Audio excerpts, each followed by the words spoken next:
Removing dead air manually is a chore.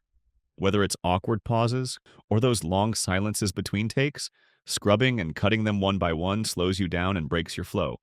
With Cutback, you can automate silence removal in just a few steps and get a tighter, faster-paced edit without the hassle. Here's how. Open Auto Rough Cut and let it analyze your footage. In the chat area, simply type Remove Silence or select it from the list.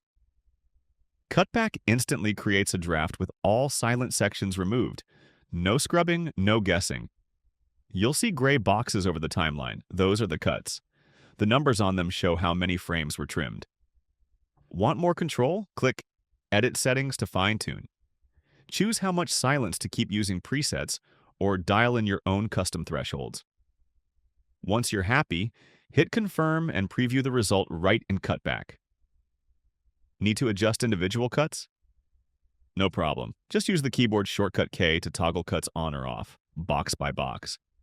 Then save your draft and hit Apply to Sequence. Cutback takes care of the edit in your timeline. Let the assistant take care of the dead air so you can focus on what really matters.